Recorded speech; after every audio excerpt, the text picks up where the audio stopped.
Stand at the edge of Utah's Bonneville Salt Flats today, and you'll see something that shouldn't exist. A railroad track, arrow straight, cutting across 30 miles of white, crystalline desert that stretches to the horizon in every direction. No trees, no water, no shade. Just blinding white salt crust baking under a sun that pushes temperatures past 120 degrees in summer. In 1906, men stood where you're standing now and were told to build a railroad across it. Not around it, not over it, across it. Through a landscape so hostile that the ill-fated Donner Reed Party nearly died crossing it 60 years earlier.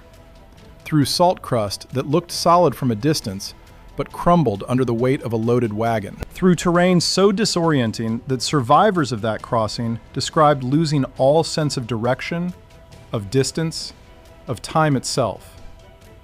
The engineers who surveyed this route knew exactly what they were asking. They knew the salt flats held no fresh water. They knew the nearest timber stood more than 100 miles away. They knew the ground beneath that white crust was saturated with brine that would corrode metal, rot wood, and blind men who worked in it without protection. They ordered construction to begin anyway. This is the story of the railroad that crossed a sea of white salt, and the men who paid for every mile of it with their bodies. To understand why anyone would attempt to build a railroad across the most inhospitable terrain in the American West, you need to understand what the Bonneville Salt Flats actually are. And to understand that, you need to go back 30,000 years. Lake Bonneville was one of the great inland seas of prehistoric North America. At its maximum extent, it covered more than 20,000 square miles of what is now Utah, Nevada, and Idaho. The water stood more than 1,000 feet deep. If you had been standing where Salt Lake City is now, you would have been under 800 feet of cold, dark water. The Wasatch Mountains that loom over the modern city were islands in that ancient sea. The shorelines of Lake Bonneville are still visible today if you know where to look. They're carved into the mountainsides around the Great Salt Lake Basin, horizontal lines that mark where waves lapped against rock for thousands of years. Some of them are so distinct that early settlers mistook them for ancient roads built by vanished civilizations. Then, the climate shifted. The glaciers that had covered much of North America began to retreat. The weather patterns that had kept Lake Bonneville filled with snowmelt changed. And slowly, over thousands of years, the lake began to shrink. What happened next was a geological process so slow that no human would have noticed it happening. The water evaporated, decade by decade, century by century. And all the minerals that had been dissolved in that water, all the sodium and potassium and magnesium that had washed down from the surrounding mountains over millennia, those minerals had nowhere to go. They precipitated out of the shrinking lake and settled on the ancient lake bed. Layer built upon layer. Salt crystals grew on top of salt crystals. By the time the lake was gone, what remained was a flat, white plain of nearly pure sodium chloride, with a crust ranging from a few inches to several feet thick, covering an ancient seabed of mud and clay, saturated with concentrated brine. The Bonneville Salt Flats are what happens when an inland sea dies. They're a graveyard of water, a monument to a lake that no longer exists. And they're one of the most hostile environments to human life on the North American continent. The surface looks solid. That's the first thing that fools you. From a distance, the salt flats appear to be a level, white plain, smooth and firm, easy to walk across. But the salt crust conceals what lies beneath. In some places, the crust is several feet thick and can support the weight of heavy vehicles. In others, it's a thin shell over saturated mud that will swallow anything placed on it. There's no way to tell the difference by looking. You have to test the ground with every step, probing with poles, or watching the surface crack under your weight. The Donner Reed Party learned this the hard way in 1846. Their wagons broke through the crust repeatedly. Their oxen sank to their knees and sometimes to their bellies. They lost wagons, supplies, and animals to the White Desert. Some of those losses were permanent. The tracks of their wagons can still be seen on the edges of the salt flats, preserved by the preservative properties of the salt itself. And the heat. If you've never experienced desert heat, you cannot truly understand what the men who built the railroad across this landscape endured. The summer sun does not simply warm the salt flats. It turns them into a reflective oven. The white surface bounces sunlight back upward, so you're being cooked from above and below simultaneously. The air temperature might reach 110 degrees, but the surface temperature of the salt can exceed 140. Your eyes burn from the glare. Even with your eyes closed, the brightness penetrates your eyelids and leaves you seeing after images. Prolonged exposure causes a condition called snow blindness, an inflammation of the cornea that feels like having sand ground into your eyes. Without protection, a few hours in the summer sun on the salt flats can leave you temporarily unable to see. And there is no relief anywhere. No shade, no water, no breeze that isn't hot enough to bake bread. Just endless white in every direction, shimmering in heat waves that make the distant mountains appear to float above the earth. This was the landscape that the Western Pacific Railway decided to cross. The Western Pacific was the creation of George J. Gould, son of the notorious robber baron Jay Gould. George had inherited his father's railroad empire and his father's ambition. What he wanted was a rail line from Salt Lake City to the Pacific coast that would compete with the Southern Pacific's stranglehold on California traffic. The problem was that the Southern Pacific had already taken all the good routes. Their original transcontinental line went north of the Great Salt Lake, over Promontory Summit. In 1904, they completed the Lucin Cutoff, a direct route across the lake itself on a wooden trestle 12 miles long. Between these two routes, they controlled access to California from the east. Gould's only option was to go south. That meant skirting the southern shore of the Great Salt Lake and then heading due west across the Bonneville Salt Flats to the Nevada border at Wendover. From there, his railroad could follow the easier terrain through Nevada to California. The decision to build across the Salt Flats was made in offices in New York and San Francisco by men who had never stood on that white plain in the summer heat. The engineering reports were encouraging. Yes, there would be challenges with water supply and material transport. Yes, the salt environment would be corrosive, but the terrain was flat, which meant no expensive tunnels or trestles. And the distance across the flats was only about 30 miles. How hard could it be? H.G. Bogue, the chief engineer of the Western Pacific, knew exactly how hard it would be. He had surveyed the route personally. He had walked across the salt crust and felt it crumble under his feet. He had experienced the heat and the glare and the total absence of anything that could support human life. His reports to the company were carefully worded. He acknowledged the difficulties, but concluded that construction was feasible with proper planning. What those reports didn't say was that proper planning would require creating an entire support infrastructure in the middle of a wasteland.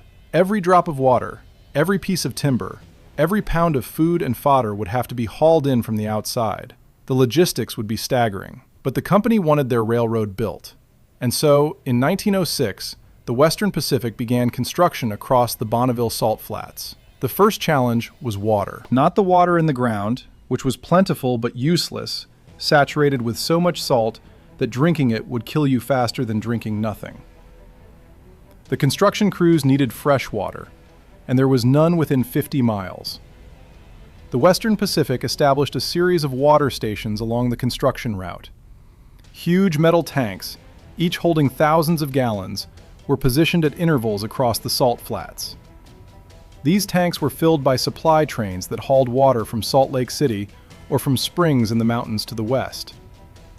The trains ran constantly because a workforce of several hundred men, plus their horses and mules, consumed enormous quantities of water every day. The logistics of water supply shaped everything about the construction. Work could only proceed as fast as water could be delivered. Camps had to be positioned near water stations. If a train was delayed, work stopped. In the brutal summer heat, men who ran out of water had only hours before they became incapacitated. And the water that did arrive was barely acceptable. Stored in metal tanks under the desert sun, it was warm and tasted of rust and whatever had been used to seal the tank joints. Men drank it anyway because the alternative was dying of thirst. Some developed stomach ailments from the contaminated water. Others simply grew accustomed to the taste and counted themselves lucky to have anything to drink at all. The second challenge was materials. Every railroad requires the same basic components: steel rails, wooden ties, spikes and bolts and plates, ballast to support the track. On normal construction projects, these materials could be sourced locally or transported relatively short distances. On the salt flats, nothing was local. The nearest forests were in the mountains more than 100 miles away. The nearest rock quarries were equally distant. Every tie, every rail, every piece of equipment had to be hauled across the desert by the same trains that were hauling water. The ties presented a particular problem. Railroad ties need to be rot-resistant wood, typically cedar or treated pine. They need to be uniform in size and shape, and they need to be available in enormous quantities. A mile of railroad requires roughly 3,000 ties. The Western Pacific was building more than 100 miles of track across Utah, which meant more than 300,000 ties just for this section of the line. Those ties had to come from forests in California, shipped by rail to Salt Lake City, and then hauled across the desert to wherever the track-laying crews were working. By the time they reached the construction site, each tie had traveled hundreds of miles. And once they were placed on the salt flats, they began to deteriorate. The salt-saturated ground wicked moisture into the wood, and that moisture carried dissolved minerals that attacked the cellulose fibers. Ties that would last 20 years in normal conditions might last only 5 in this environment. The rails were imported from foundries in the eastern states, shipped by sea to California or by rail across existing lines, then hauled to the construction site. The steel corroded rapidly in the salt air. Fresh rails showed rust within days of being delivered. The crews learned to install them quickly before the corrosion could compromise the connection points. And the ballast, the crushed rock that normally supports railroad track and provides drainage, was simply unavailable in sufficient quantities. The construction crews experimented with various alternatives. They tried using the salt itself, reasoning that since the entire landscape was made of the stuff, they might as well use it. But salt makes terrible ballast. It dissolves in water, compresses under weight, and provides no stability. They tried hauling rock from distant quarries, but the cost and time involved made this impractical for most of the route. In the end, they settled for an inferior roadbed that they knew would require constant maintenance.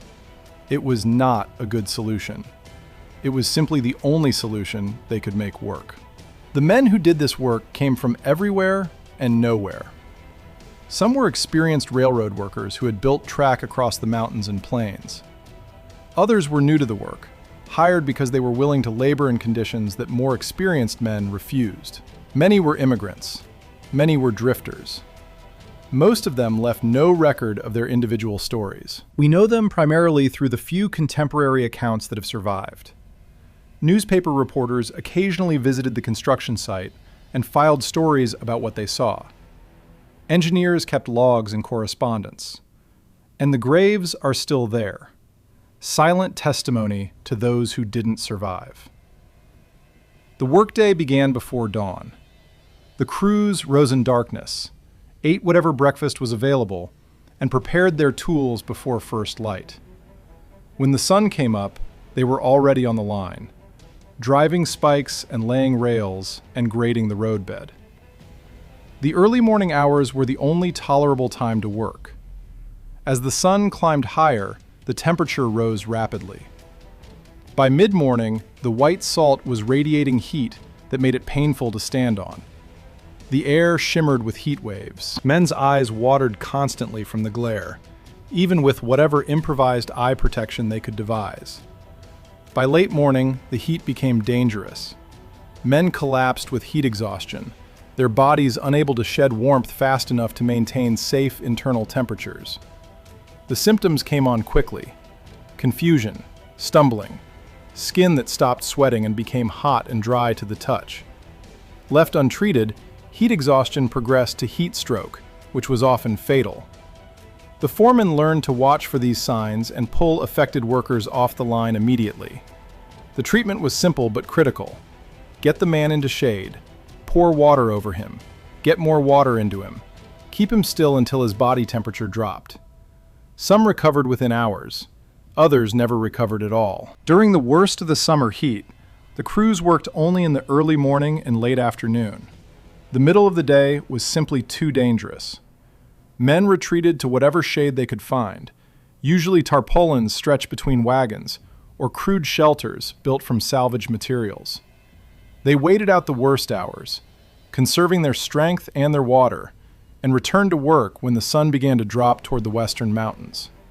This schedule meant that progress was agonizingly slow.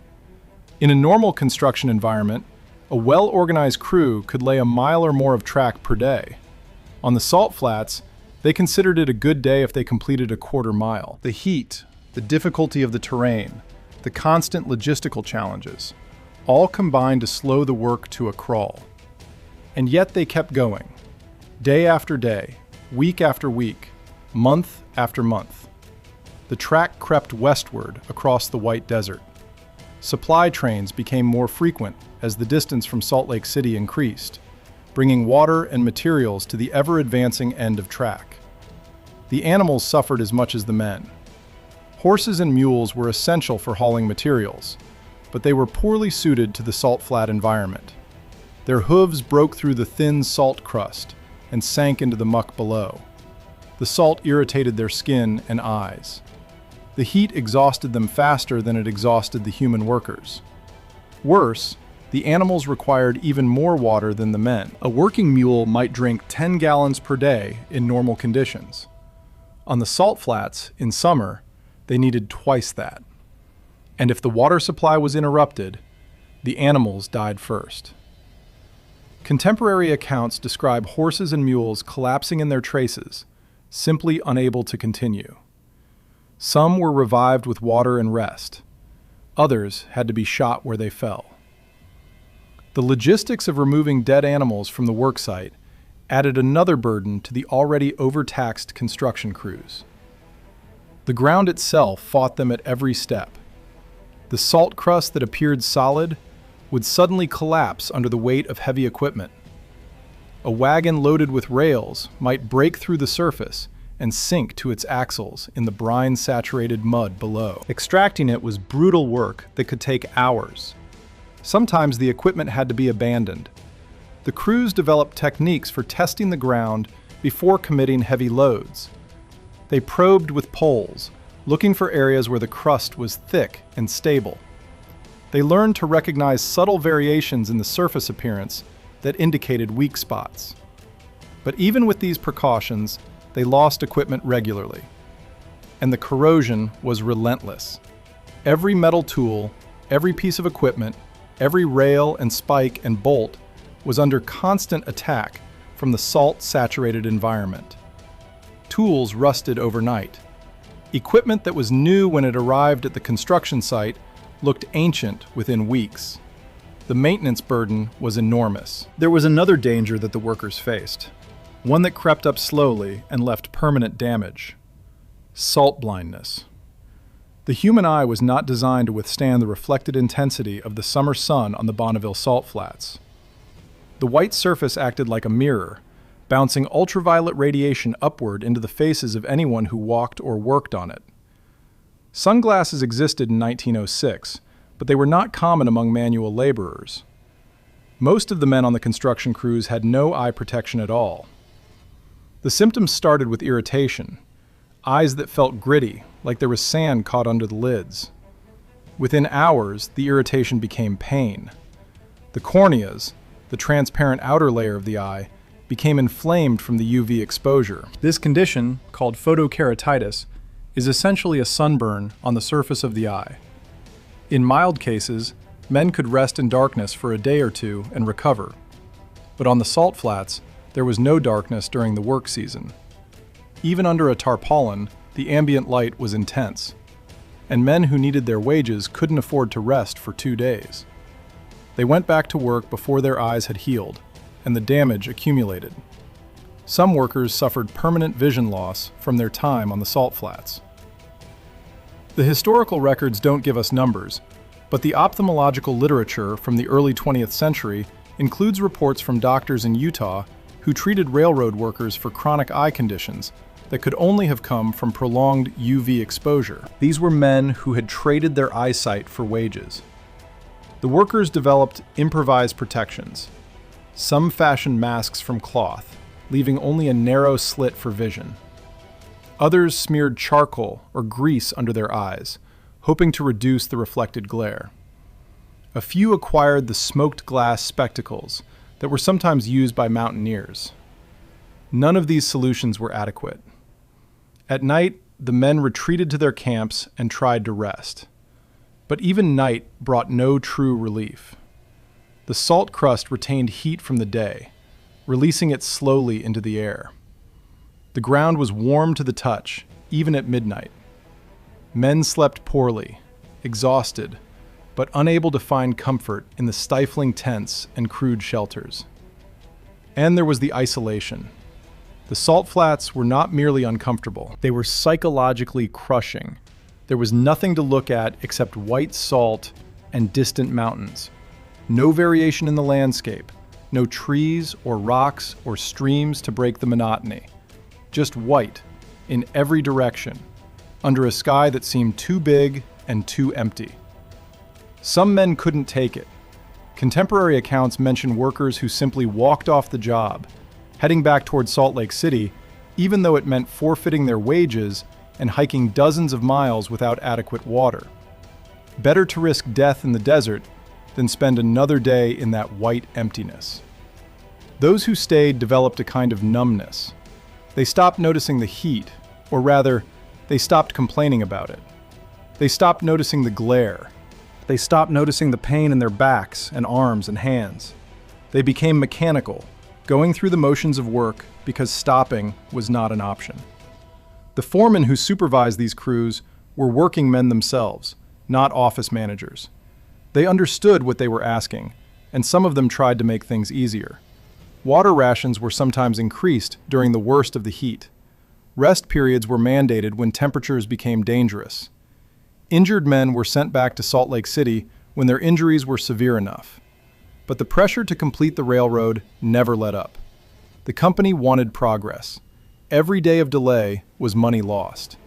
And so the men kept working, and the track kept advancing, and the desert kept taking its toll. The construction of the Western Pacific across Utah was completed on May 2, 1907. H.G. Bogue sent a telegram to the governor announcing that the Second Cross-Continental Railroad now crossed the state. The message said nothing about what that crossing had cost, but the Western Pacific across the Bonneville Salt Flats was only part of a larger story. To truly understand what railroad construction across America's salt deserts demanded from the men who did it, you need to go back 40 years to the building of the first transcontinental railroad. In 1868, the Central Pacific Railroad pushed east from Sacramento toward a meeting with the Union Pacific somewhere in Utah. The Chinese workers, who made up 90% of the Central Pacic's labor force, had just spent 3 years tunneling through the Sierra Nevada mountains. They had blasted through granite with black powder, and later with nitroglycerin. They had worked through winters that buried their camps under 40 feet of snow. Hundreds of them had died in avalanches and explosions. Now they faced a different kind of trial, the Nevada desert. The terrain was different from the Bonneville Salt Flats, but the conditions were remarkably similar.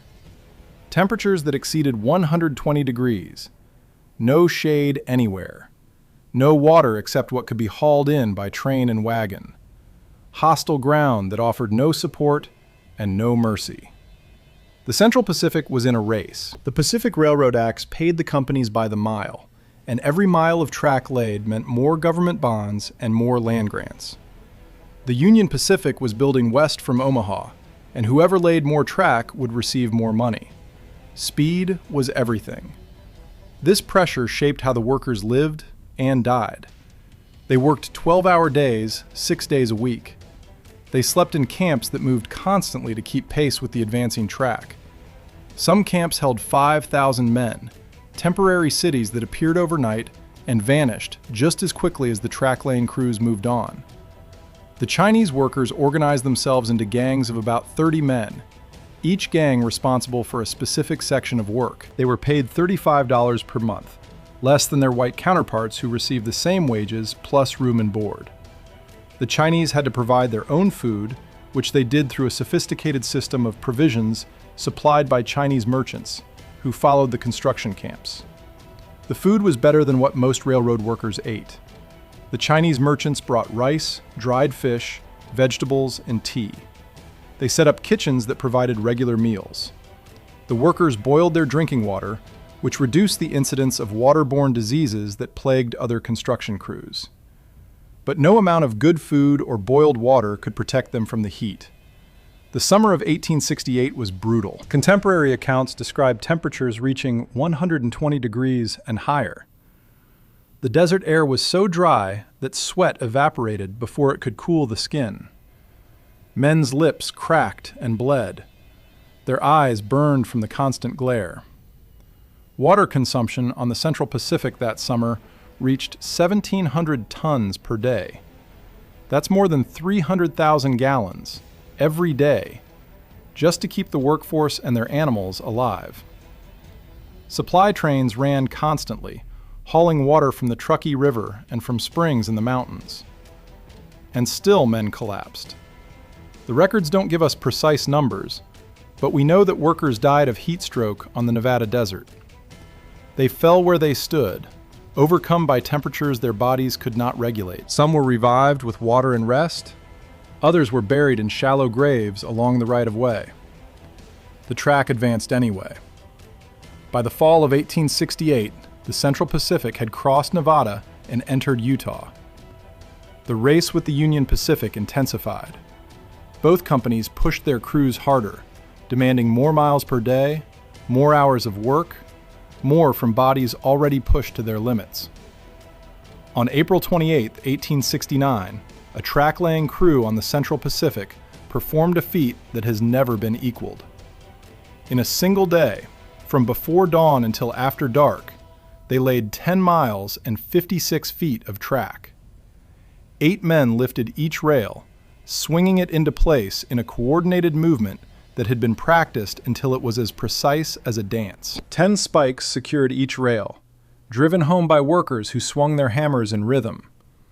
By the end of that day, the men who had done this work were exhausted beyond exhaustion.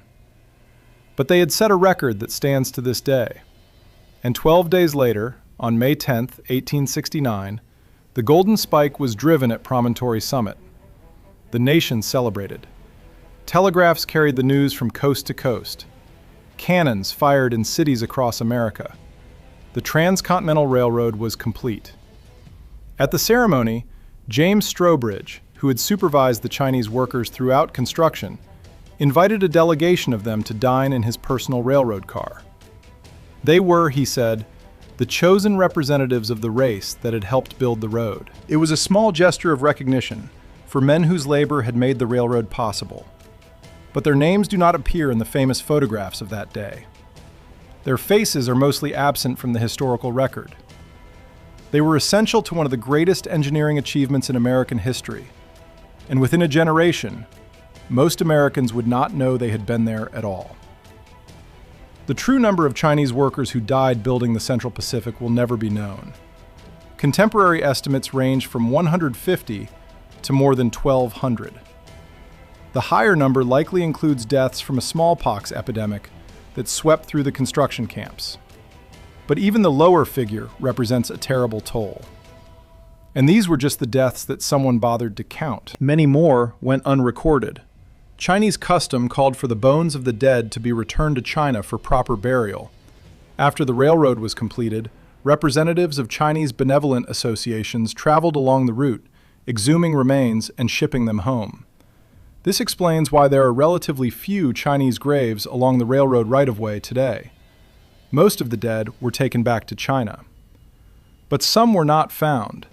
Some were buried in places that were forgotten. Some still lie under the desert, under the roadbed, under tracks that trains have passed over for more than a century and a half. The railroads that crossed America's salt deserts shaped the nation in ways that are difficult to overstate. Before the Transcontinental Railroad, a journey from the East Coast to California took months by wagon train, or weeks by ship around Cape Horn. After the railroad, it took days. This change in time transformed everything. Farmers in Nebraska could ship grain to markets in California. Ranchers in Utah could sell beef in Chicago. Miners in Nevada could send silver to banks in New York. The railroad created a truly national economy, knitting together regions that had been separated by impassable distances. And the railroad created the modern West. Towns sprang up along the route, places that would not have existed without the iron rails. Reno and Winnemucca and Elko in Nevada, Windover and Ogden and Salt Lake City in Utah. These were railroad towns, born of the iron horse and sustained by the traffic it brought. The Bonneville Salt Flats themselves became a destination rather than an obstacle. In the early 20th century, people began to realize that the flat, hard surface of the salt was ideal for high-speed driving. Land speed records were set here, first by automobiles and later by jet-powered vehicles. The salt flats that had nearly killed the Donna Reed Party became a proving ground for some of the fastest machines ever built. In 1910, just 3 years after the Western Pacific completed its crossing, a man named Ab Jenkins rode a motorcycle across the salt flats. He was the first person to cross them on a motorized vehicle. He would later return many times to set land speed records, eventually becoming known as the mayor of Salt Lake City for his connection to the flats. In 1914, Teddy Tetzlaff set what was then the fastest recorded speed on the salt flats, driving a specially prepared automobile at speeds that seemed impossible for the era. He remarked on the smoothness of the salt surface and how the coolness of the salt kept his tires from overheating. The governor of Utah watched him race. These speed records continued throughout the 20th century. In 1935, Sir Malcolm Campbell brought his famous Bluebird to Bonneville and set a land speed record of over 300 miles per hour. In 1970, Gary Gablick drove the Blue Flame, a rocket-powered vehicle, to 622 miles per hour on the same salt that railroad workers had stumbled across 60 years earlier. The salt flats became a symbol of speed, of technological progress, of human achievement. Visitors came from around the world to see the famous white surface and to watch vehicles break records that seemed to defy physics. But those visitors drove to the salt flats on Interstate 80. They never thought about the railroad track that paralleled the highway. They never wondered how those rails came to be there, or what it cost to put them there. The transformation of the salt flats from death trap to speedway happened so quickly that the original story was forgotten. Within a generation of the Western Pacific's completion, the men who built the railroad were gone. Their camps had been dismantled or abandoned. Their graves were unmarked and unvisited. The only evidence that they had ever existed was the railroad track itself. And that track was now so ordinary that no one gave it a second thought. This is how history works. The difficult, painful, deadly labor that creates infrastructure is forgotten almost as soon as the infrastructure is complete. We remember the Golden Spike ceremony at Promontory Summit, but we don't remember the names of the men who died to make that ceremony possible. We celebrate the completion of the Transcontinental Railroad as a triumph of American ingenuity, but we don't acknowledge that the ingenuity was implemented by workers who were treated as expendable. The men who built the railroad across the Bonneville Salt Flats were not celebrated at the time, and they are not remembered now. They were paid wages, they did work, they suffered, and some of them died. Then they were replaced by other workers, or they moved on to other jobs, or they went back to wherever they came from. They left almost no personal records. They appear in company payrolls as numbers and names, if they appear at all. But the men who made all of this possible, the workers who laid the track across those hostile landscapes, have been largely forgotten. If you drive across the Bonneville Salt Flats today on Interstate 80, you'll see the railroad track paralleling the highway. Freight trains still run there, long lines of double-stacked containers pulled by diesel locomotives. The route that costs so much to build is still in daily use, still carrying goods between Salt Lake City and the Pacific Coast. You'll pass the town of Wendover, split by the Utah-Nevada border, where the Western Pacific established a division point during construction. The railroad facilities are still there, though much changed from the days when steam locomotives needed water and crews needed rest. And if you stop and walk out onto the salt flats themselves, away from the highway and the railroad, you can still find evidence of what that construction cost. Near the abandoned town site of Salduro, about 10 miles east of Wendover, archaeologists have found the remains of the construction camps. Rusted tools, broken equipment, the foundations of buildings that housed workers more than a century ago. And scattered around the edges, in places where the salt crust gives way to harder ground, there are graves. Some have markers, most do not. These are the men who didn't make it, the ones who collapsed from heat stroke and couldn't be revived, the ones whose injuries became infected in an environment where medical care was 50 miles away, the ones who simply gave out. Their bones are still there, under the white salt, under the desert sun that killed them. And every train that passes over the tracks they laid is a kind of memorial, whether anyone on that train knows it or not. We live in a world built by workers whose names we never learned. The infrastructure that surrounds us, the roads and bridges and railways that make modern life possible, all of it was constructed by human beings who faced conditions we can barely imagine. They did the work because they needed the money, or because they had no other options, or because someone told them to and they didn't know how to refuse. The men who built railroads across the Bonneville Salt Flats in the Nevada desert were not heroes in any romantic sense. They were workers, doing a job, in conditions that destroyed their bodies and sometimes took their lives. They didn't do it for glory or for history. They did it because they were paid to do it, and because stopping meant starving. But what they built has lasted. More than a century after the last spike was driven, the tracks they laid still carry freight across the American West. The routes they pioneered still shape how goods move through this country. The obstacles they overcame still define what is possible in hostile terrain. They deserve to be remembered, not as anonymous statistics in a company report, but as human beings who endured conditions that would have broken most of us. They walked across white salt deserts in temperatures that exceeded human tolerance. They hauled water and timber and steel across landscapes designed to kill anyone foolish enough to enter them. They died, and their fellow workers buried them. And then those fellow workers went back to work, because the track wouldn't lay itself.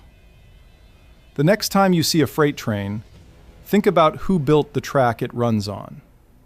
Think about the men who hauled water across 50 miles of salt desert. Think about the ones who collapsed from heat exhaustion and were buried where they fell. Think about the Chinese workers who made up 90% of the Central Pacific's labor force, who tunneled through granite and survived avalanches and crossed the Nevada desert, and whose names we will never know. That railroad track, stretching straight across the Bonneville Salt Flats to the horizon, is their monument. Every tie, every spike, every rail was placed there by human hands, in conditions that would have stopped most of us after a single day. They didn't stop. They kept working. They kept dying. And they finished what they started. The trains still run. The salt flats are still there. And somewhere under that white crust, the bones of forgotten workers still rest in graves that no one visits. If you want to see more stories like this, about the people who built the world we live in and the prices they paid, subscribe. These are the stories that history books leave out, the ones that don't fit neatly into narratives of progress and triumph. But they're the stories that tell us who we really are, and what our conveniences actually cost. The men who built the railroad across the Bonneville Salt Flats have been dead for more than a century, but what they built is still there. And as long as those tracks carry freight, their work endures. That's their legacy. Not monuments or memorials, but steel rails stretching to the horizon across a sea of white salt. They earned it.